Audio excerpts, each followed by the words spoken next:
Am I sharing my screen? Okay, I think I stopped sharing my screen. Right.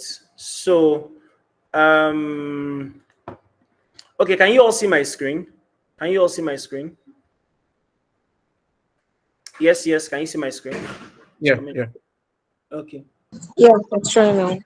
Okay. So, what do you need to do in 2024, right? Coming to more specific things, right?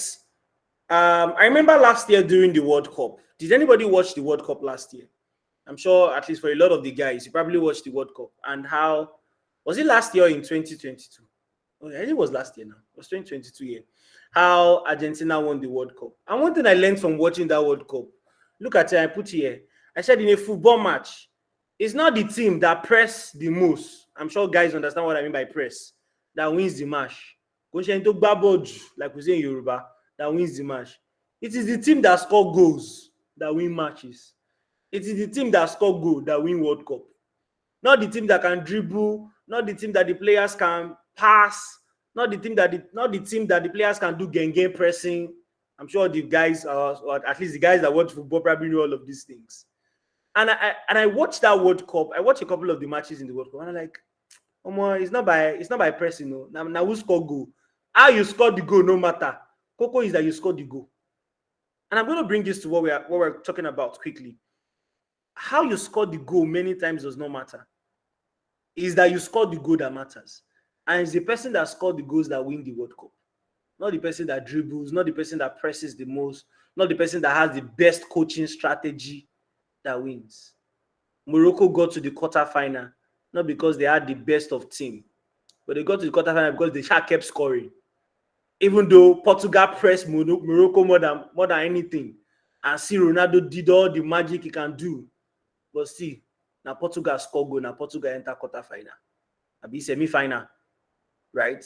So, and I learned that in that last year World Cup. How the team scored the goals does not matter. What matters is that they scored the goal and they win the match. And I want you to sort of do like a retrospective on that. And then let's bring it to career-wise, right?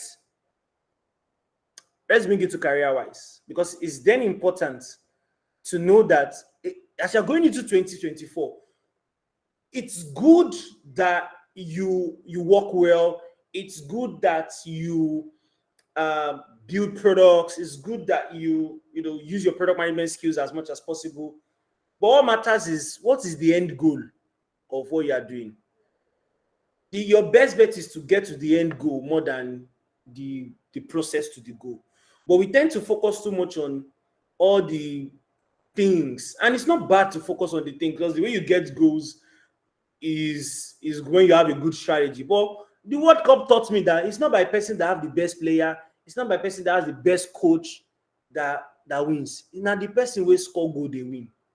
If you like, press the team 70-30, 80-20. If the person that has 20% press score the goal, that's the person that wins the match. So I want us to take that analogy or that illustration into career-wise or whatever it is that you want to do. What are the goals that you have, and how do you get to those goals? Because that's what matters more than every other thing in the middle. Every other thing in the middle is good if you do it well, but if you don't get the goal, then all the things that you did does not even matter. Right? And Argentina won the World Cup because they scored the goal, and France did not score the goal. And if you watch that Argentina-France World Cup match, you know that France had one final chance, maybe 2 minutes to the end of the match or something. And that's, what's that guy's name? Martinez, the goalkeeper of Argentina. He saved that ball with his leg. Do you know if that ball entered into the net, that match would have gone into, I think, penalties, and then it become more dicey. Yeah. Right? I'm trying to remember the exact match and all of that. But in a nutshell, if that ball had entered into the net, it's a different ball game. Maybe Messi would not have won Ballon d'Or or whatever that he won this year. Right? Because he lost the World Cup. Despite being probably the best player of the tournament. If he had lost the World Cup, he probably would not have even won the best player of the tournament as well. So when you look at that, everything in life comes down to end results. And as you're going into 2024, focus more on end results. And how do you get to the end results? than even the things in the middle. But let's start from here. Where are you currently in your PM career? I think it's important to do those retrospective. Where are you right now? So you know where you are. What have you done in product management this 2023? Even if you are just starting, at least maybe you are taking a product management training with Enoverlab, or you finish your training, or you are going through internship, or you are done with your internship, or you have gotten your first job. Wherever you are, you want to know. What have you done? You want to know. What have you built, or what are you currently building? You also want to have an idea. And it doesn't matter what it is. It can be as simple as even a side project. It doesn't have to be working for a company, right? Where do you now want to be? And then what do you want to achieve? These 5 questions are important for you to answer. Because sometimes many of us go into work without having a sense of direction as to why we're even working. I'll say that again. Many of us go into work without having a sense of direction as to why we're even working. And so, answering questions like this help you to put context. So, you're not just going to 2024 and just working and working and working, right? You want to have direction so that that, okay, there's a goal and the cocoa is for me to hit the goal, right? And the question is, how do I hit the goal? And that becomes a thing. So you cannot move forward if you don't know where you're coming from. So we are talking about moving your career forward in 2024, but you cannot move forward in 2024 if you don't know where you are in 2023. You can't move forward if you don't know where you are in 2023. How do you want to move forward in 2024 when you don't even know where you are? So please know where you are. Where are you right now in your career? Where are you right now in your career? Right? So what do you need to focus on? Number 1, go back to the basics. Right? Go back to the basics of product management. Go back to the basics. A lot of us are there's so much noise on the internet about product management. Everybody is now an expert on LinkedIn and on Twitter. And it's not bad, right? It's not bad. Everybody is trying to create something about, oh, this is what product management is. This is what product management is. But what are the basics of product management? In the context of product management, what are the basics? Focus on solving problems, frictions, and challenges for a specific target user. That's 1. Be the advocate of the user and the customer in your organization. That's 2. Work well with the people that build your solution. That's 3. Your designers and your technical guys, your engineers. And then number 4, ensure that whatever you build, people use it consistently. And that's why I say in my class, product usage is the holy grail of product management. The whole essence of you being a product manager is to build something that people use. If people don't use whatever you have built, it's trash. It doesn't cut it, right? And this is the basics of product management.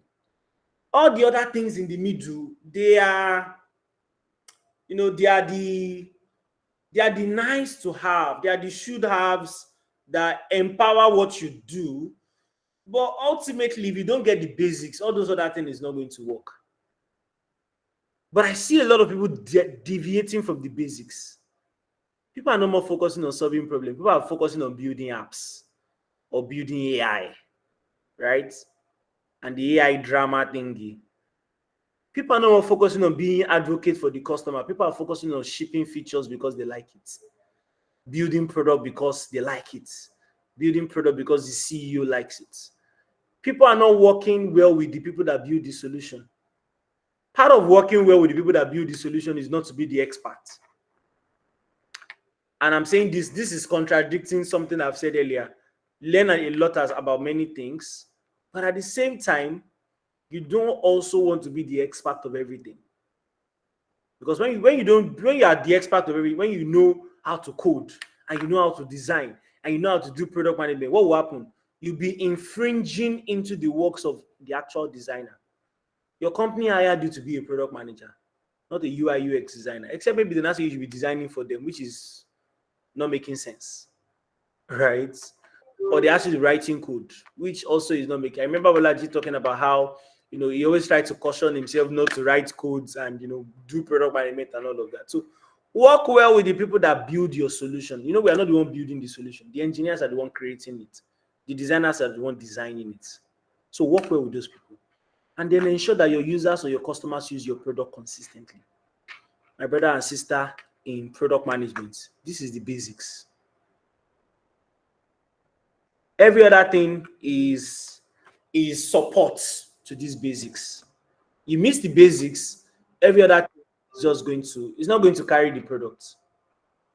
If you like know all the prioritization framework in the work, if you're not solving the right problem, the prioritization framework is not going to, it's not going to last. It's not going to prioritize anything. If you are not an advocate for your user and your customer, if you are just building product for yourself, for your company, for your CEO, it's trash. If you don't know how to work well with the people that are building the solution, then you're not even going to have a solution that makes sense.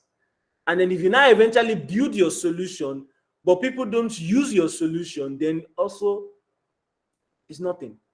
So, my fellow brother and sister in product management, please know your basics and focus on your basics well, right? Everything relies on the basics. All the other things in product management, they are good, they are great. They help us to do our job well, help us to do our job better.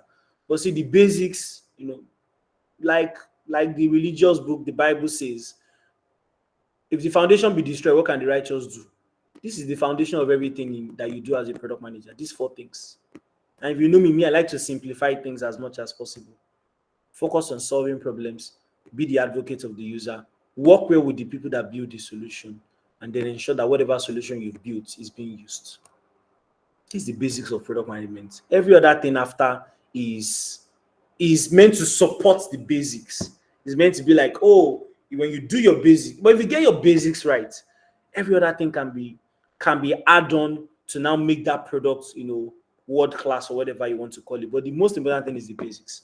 That's one. Going into 2024, be very good with your basics. Don't deviate from your basics. Number two, put more of your energy on strategy. Please, you have to be more strategic going forward as a product manager. Just knowing how to get product built is not going to be enough in 2024. Just knowing how to get product built is not going to be enough in 2024. Meaning that if you just know how to build solutions, it's not enough. Competition is better.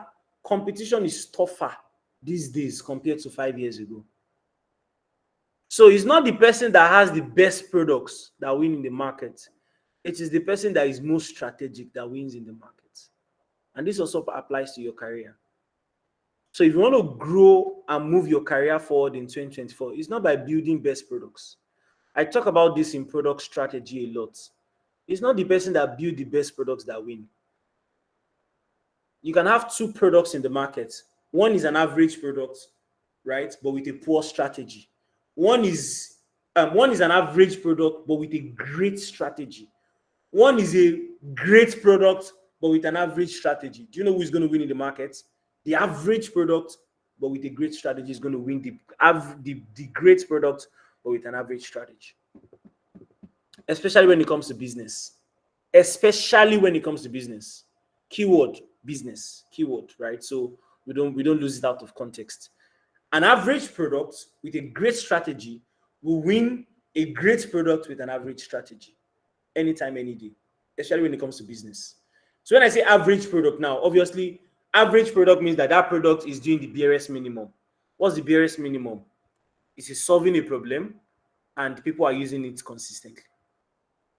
That's the barest minimum. It means you build something that is solving a problem for people and then people are using that thing consistently, which shows that, okay, it's really solving a problem for them. That's the barest minimum. If you have a product that is the barest minimum that solves a problem and people are using it consistently, but you have a business strategy that helps to enable that product do well in the market, that product is going to win a better product with beautiful designs, great UI, great UX, AI implemented features, all those bells and whistles that we always talk about in tech.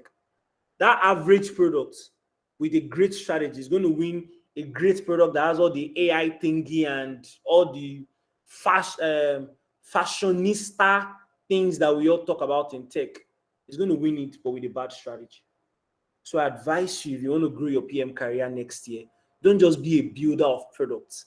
Be a person who can create the strategies to enable that product to do well.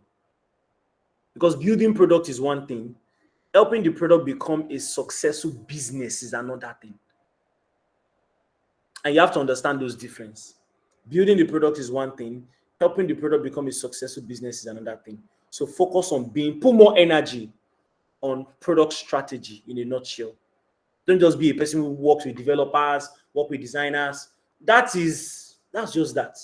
And I was talking to a group of people yesterday, and I told them, if you want to grow your PM career, you want to become a senior product manager, you want to become a product lead, you want to become a head of product. It's not by being the person that knows how to build product alone. The people that grow to become senior PMs, head of products, product lead, product director, vice president of products, or chief product officer is not by being a builder alone. It's by being a person that builds strategy that then helps the company to make money. Right? And if your strategy impacts a company's bottom line, they will promote you sharp. Go and ask any product manager that is getting promoted really quickly. It's because their strategy is impacting bottom line, not because they are a good builder of products, not because they know how to work with developers alone, not because they know how to work with designers, not because they know how to get their engineers to build apps. It's because they know how to convert those apps into business value. So put more energy on strategy next year. In a product world, it's not the product manager that knows all the technical jargon, tools, frameworks that will shine. It's the product manager that knows how to work with a team to build a valuable product, ensure the product is used by the customers consistently, and then the business generate a return on investment that will shine. I think I missed that part, right? So this is the kind of product manager that will shine. If you want to shine as a PM, be the product manager that knows how to work with a team to build a valuable product, and then ensure your product is used consistently, and then business value is generated from that product. I'll say that again. Be a product manager that works with a team, that knows how to work well with a team to build a valuable solution. Ensure that your product is used consistently, and then business value is being generated from your product. Yeah, that's the kind of product manager that will shine, right? Let's move on to the third one quickly. Pay more attention to underserved needs, underserved people, and underserved markets. And that's the only way you can really drive product strategy. Pay more attention to underserved user needs, underserved target audience of people, and underserved markets. Don't build products for a market that already has established competitors. When I mean don't build products now, I don't mean like you should not build products in that space, but don't put all of your energy into a market that already has established competitors. You would not thrive business-wise. You would survive. The product will survive. It will probably do a couple of stuff. But you can never win a market that already has established competitors, even if your product is the cheapest in the market. Except you do something differently. The keyword is differently. And the only way you can do something differently is find underserved needs, find underserved people, find underserved markets. You want to grow your career faster in 2024, don't just do the basics, right? Find underserved needs. Know your basics, which is important because that's the foundation. And my number one point is know your basics. But aside from your basic, put more energy on strategy and then find underserved needs. Find needs that is currently not being served in the market. Find people that are currently not being served in the market, and then find markets that are currently not being served by existing players. That's how you put yourself in a space where you generate business value for the organization that you work for. Because this is what is going to generate business value, right? I always advise that product managers have side projects or business and then be able to apply your product management skills in it. So why am I suggesting this? Right now, look at it. I said this is not about being an entrepreneur or being a startup founder. It's more about expanding your skills into things beyond your job. That's the keyword. Maybe I should make that bold text. So I'm not saying you should be a startup founder. Remember I said that earlier. Everybody, being a startup founder is not beans. Being a CEO is not beans. It's way more than people talk about. There's way much more. But the key thing there, it's about expanding your skills into things beyond your day job. If you don't have a job right now, then these side projects and business will come in very handy for application of your product management skills. So if you are here and you're looking for a product manager job, Don't just be sending CVs out. Find projects that you can work on, right? Or find businesses that you can contribute your product management skills to support their business, either as a volunteer or as an intern or as some kind of staff. The key thing is you are trying to expand your skills beyond your current job. It will help you a lot on your job. If you learn how to expand your skills beyond your current job, it will help you a lot in your job. And if you don't have a product manager job right now and you're looking for one, this is even one of the best ways for you to find a job. Instead of go on LinkedIn every day and be sending 30 CVs daily. I know some people advise people to do that.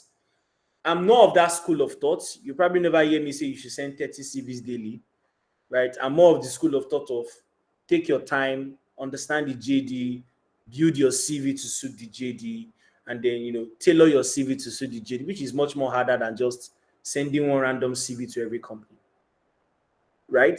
So I'm more of the person of quality over quantity, personally. I don't have any issues with sending 30 CVs every day, 300 CVs in a month. Some people say you should do that, right? And it's not bad. But I'm more of a school of thought of quality over quantity. So instead of just sitting down on LinkedIn and be sending 30 CVs every day, 300 CVs in 30 days, instead, use that same energy and be working on a side project. That side project is going to give you practical experience more than sending out CVs.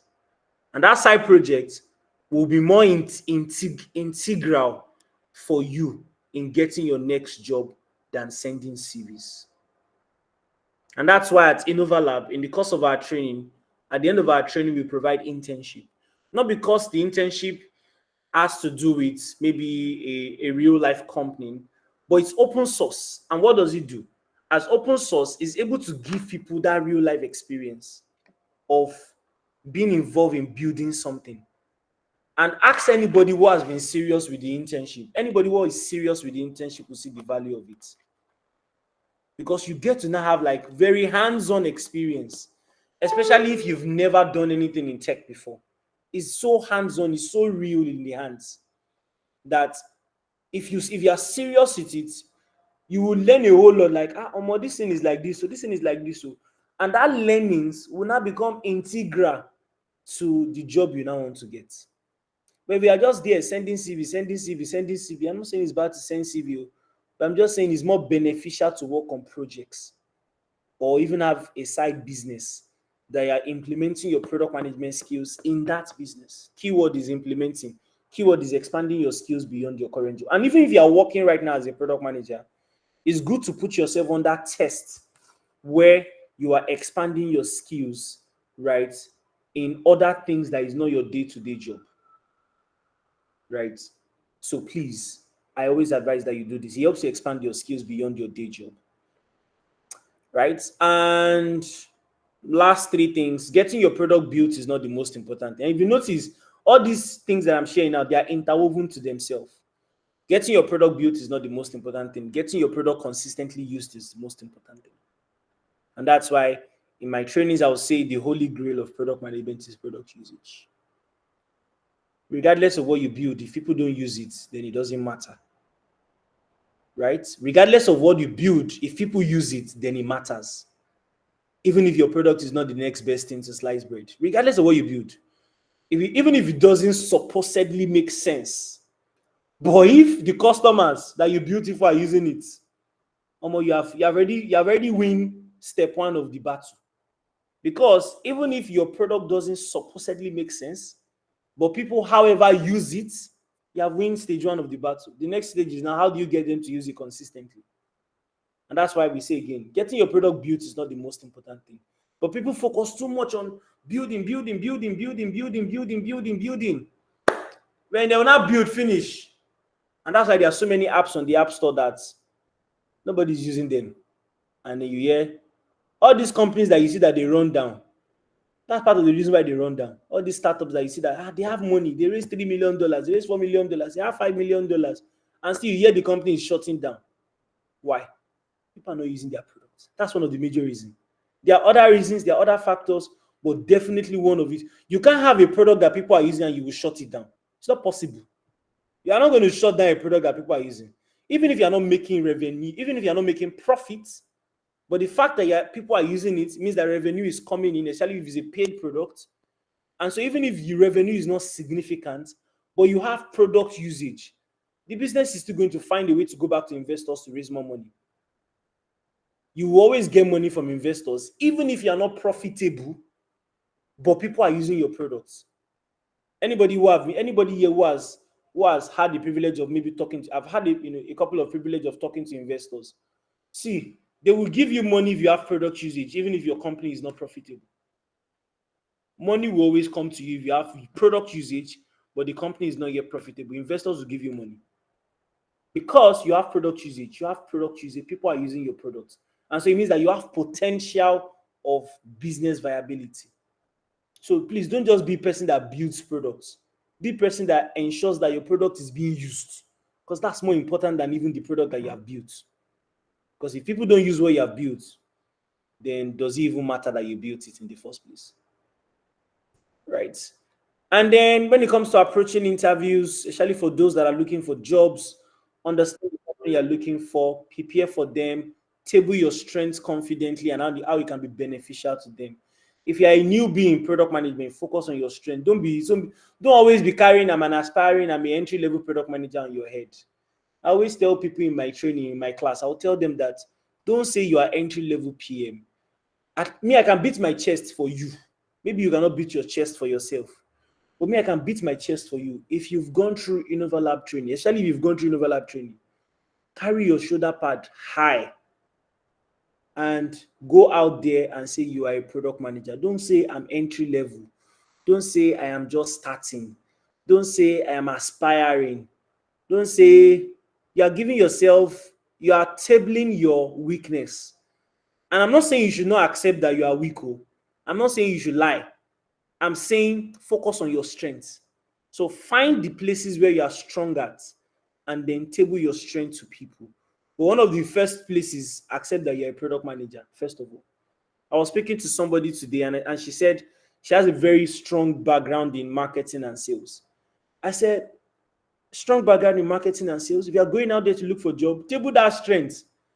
Yeah, you're looking for a product manager job, but table the strength that you have. She has been involved in a product that is doing 500 million naira in revenue. So you're not going to interview now. You not say you've helped a company do 500 million naira in revenue. Why not? You not be saying I just started product management 3 months ago. You are tabling your weakness, and they will not give you the job. Nothing you want to say. But meanwhile, you have a strength.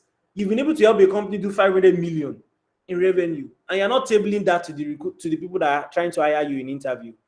You're playing to your weakness. Play to your strengths. Even if you're a newbie, play to your strengths. Even if you're a newbie, even if you don't have product management experience, what is your strength? That's why you need to identify your strengths. What are the places that you're good at? And then play to that strength. It just right. And like I said again, that's one of the things Mommy Bukwan Woshika talked about a lot during the live series. Play to your strength. Don't play to your weakness. Don't say I started in product management. Yes, you just started in product management, but that is not everything about who you are. For crying out loud, that's not everything about this year. Who you are is not limited to be because you started out product management 3 months ago or 4 months ago. That's not all that you are. You have other things that you've done in your life, especially if you've worked in other things beyond product management. And this is not your first job. Maybe if this is your first job from NYSC, you're a copper, maybe, you probably don't have as much experience to be able to ride on, right? But even at that, you can still find something. Everybody always have something they can ride on. I'm sure if you sit down and think about it, there will always be something you can ride on.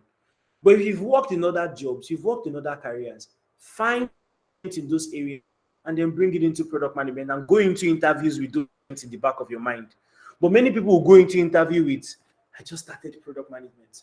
I just finished my product management training at Enoverlab. I just do internship. I don't have any experience. And you're carrying out all those weaknesses, you carry it on your head. And you're not going to interview and then you'll be shaking. Why won't you shake? You will shake. It's normal to be afraid during interview, but if you focus on your strength, your fear reduces because it's your strength. It's the place that you're good at. And so you can go there and talk about that your strength with all your full chest. Speak up, right? So if you're a newbie, don't play to your disadvantage, play to your strengths. If you're already in product management 2 years, 3 years, 4 years, play to your strengths, basically, right? But if you're a newbie in particular, this is very important for you. Play to your strength. Don't always say, I just started in product management. I just do this in product management. Yeah, you're playing to your disadvantage. You can do well as a product manager by just knowing how basics will. And what's the basic again? Even if you don't have plenty experience, especially for the newbies here, if you're a newbie here in product management, focus on these 4 things. These are the basics. You can do well. You can still do well if you have the 4 things for a start. Solve problems, be an advocate for the customer, work well with your team members that build the solution, and then ensure that whatever you build, people use it. Get these 4 things right, and you will still be good. And then finally, please always learn, learn, learn. Learn and do. Learn and do. Don't just learn, learn, learn. Sorry. Learn and do. Don't just learn, learn, learn, learn, learn. Make sure you're always doing more than you're even learning. And that brings me to how you can grow your career in 2024, right? Focus on the basics. That's 1. Put more energy on strategy. That's 2. Pay more attention to underserved needs, underserved people, underserved market. That's 3. Have a side project, even if you're an experienced PM. It helps you to expand your skills. And if you're a new PM, you even need it more than the experienced PM. Experienced PM already have experience. But if you're a new PM, you need side projects more than any other thing. Side projects, side businesses, whatever it is that you can apply your product management skills in. Then don't just focus on building product alone. Focus on ensuring that whatever you build, people use it. And it's one thing to build something well, it's another thing for people to use what you have built well. I'm sure, especially for the experienced product managers here, I'm sure you already know this. It's one thing to build an app. It's another thing for people to download it. It's another thing for people to be using it every day. There are 3 different things entirely. But too many people focus on building. But meanwhile, it's not limited to building. Number 6, approach interviews and approach job hiring process from your place of strength. Know what the company is looking for, prepare for it, table your strengths confidently, and then how it can be beneficial to the company. Focus more on your strengths, right? Even when you're preparing for the interview, focus more on your. Don't just be saying, "Hey, I just started in product management. I just started in this one. All those things that you're putting your weaknesses front." And what will happen is that you go into that interview fidgeting, you go into that stage shaking, and then that affects your performance. And let me give you one tip for interviews in product management. Be confident. See, you can be saying rubbish. Don't let me say you can be saying rubbish outrightly. You can be saying something that is not totally correct. You can be saying something that is not totally correct. But if you are confident, you will buy the attention of whoever is listening to you. You can be saying something that is not totally correct, maybe not necessarily rubbish, right? Maybe not necessarily rubbish, but you can be saying something that is not 100% correct, but you're saying it with all level of confidence and assertion and all of that, and it will speak for you. They will buy your confidence. You are going to touch their emotional cord, like we talked about at the beginning of this session, more than their logical cord. Confidence hits people emotionally more than even logically, especially when it comes to job hiring. So when you're going into interview, that's why you have to focus on your strength. If you focus on your strength, you get more confident. You feel more confident in yourself. And that confidence will show. And the confidence is going to touch them emotionally than even their logical side of the mind. And then they will make the decision to bring you into the job because they feel like this person is confident and this person can do the job. Not necessarily because you are even saying the right thing, but because you are confident about what you are saying. Right? And then number 7, learn and do. That should be a mantra. And do. So don't just be learning. Learn and do, especially for newbies. A lot of newbies get into the rut of, I want to learn. You finish from Enoverlab, you can take another online course. You finish your online course, you can take another course. You finish another course, you can take another course. Please be learning and be doing, so that you are not just a course junkie, but you are a person that applies what you learn. And our application and implementation is more important than any other thing, because you will even learn more in the things that you applied and the things that you implemented more than the things that you even just learned. With these few points of mine, I hope I've been able to convince you and not confuse you that you need to be an impactful product manager for today, tomorrow, and the future. And to buttress and to kick it to the wrap, we are building a vision at Enoverlab, and believer in Africa. I believe so well in Africa. I don't have plans to jackpot anytime soon. I don't have any reason with jackpotting, but I just believe that we have so many problems to be solved here. And even if you want to jackpot and you want to relocate, right? Please come and solve problems in Africa. And let's join hands together to transform Africa into the Africa that we all want. And that's a vision for us at Enoverlab.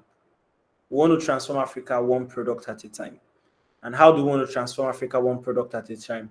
We want to be able to help and build impactful product managers like you guys, right? That can build the solutions that are going to transform Africa one product at a time. And so I don't just want you to be an ordinary product manager. I urge you to be an impactful product manager.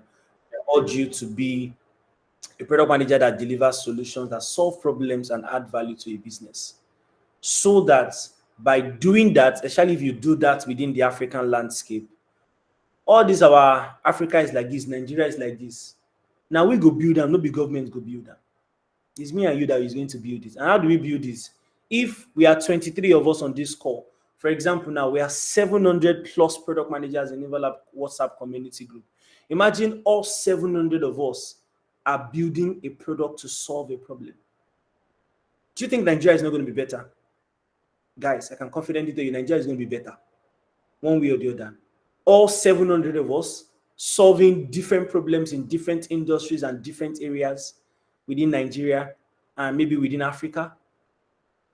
Forget Tinubu and forget Peter Obi and forget Atiku. If every one of us in the community is solving a problem with the solution that we are building, it doesn't even have to be tech. For someone like Evidence, it doesn't have to be tech. Just be solving a problem in one space. If all 700 of us are solving a problem in one space, that's so much value being added to Nigeria as a whole.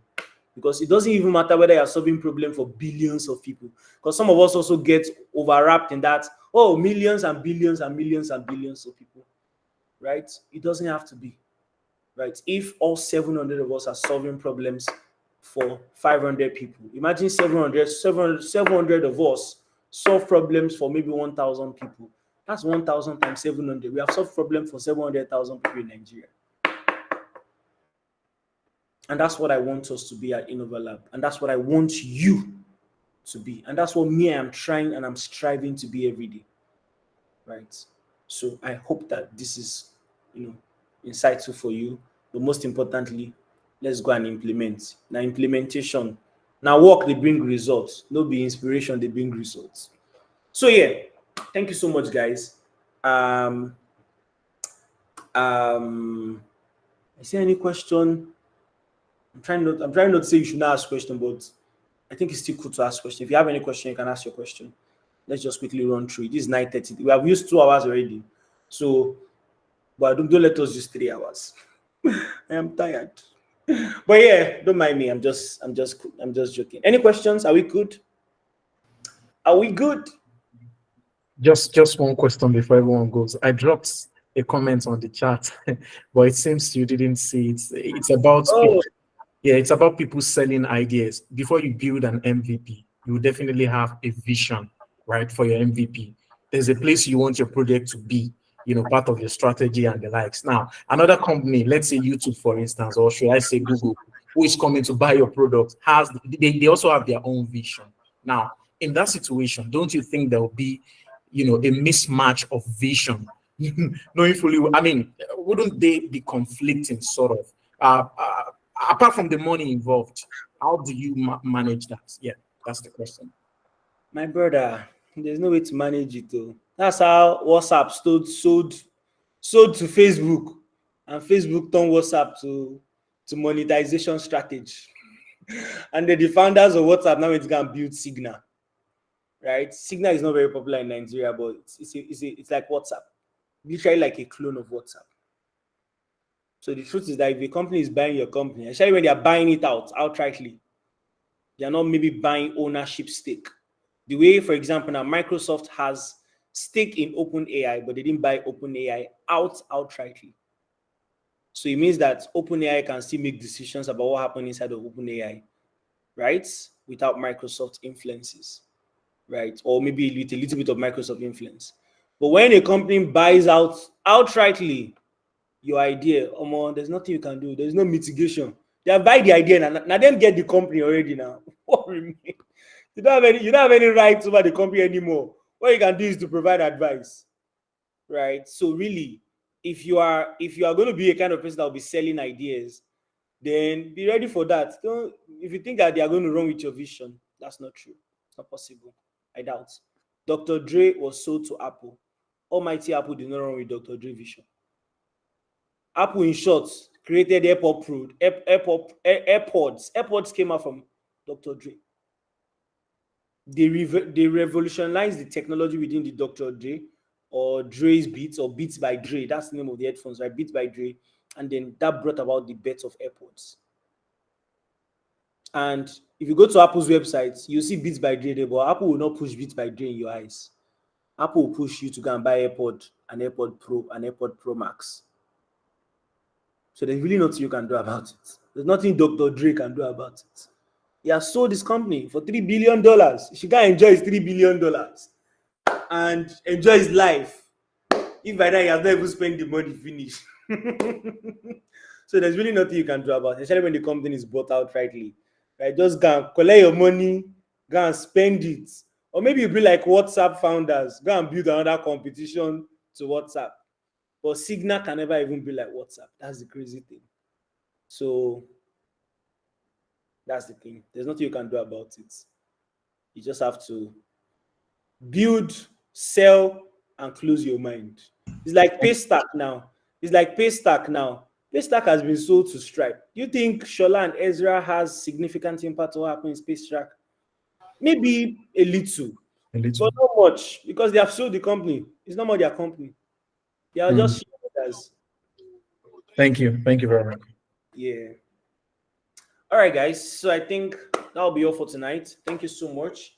I wish you guys Merry Christmas and Happy New Year in advance. 2024, we have a lot of things, but we'll be unveiling those things in the new year with everybody for the community. A lot of things are going to be happening, and so please don't be far from the community. The community is home. The community is home for all of us, right? It's a place for us to build ourselves, a place for us to learn, it's a place for us to network. It's a place for us to build advocates, to have advocates, people that can speak for you and allies, right? So if you don't invest in the community, how are you going to have advocates that will speak for you when on the days that matter, right? So please, again, we'll be unveiling a couple of things in the new year. So enjoy your holidays. Please, I encourage everybody to rest. Oh, rest. Please don't go and be doing work during your holiday. This Christmas break is just 2 weeks. It's not like it's one long holiday, right? It's just 2 weeks. So for the most of it is 2 weeks, right? All the other things before it is not, the real holiday is just 2 weeks. So please, find time to rest, find time to bond with your family, bond with your loved ones. Don't press phone too much, and don't work.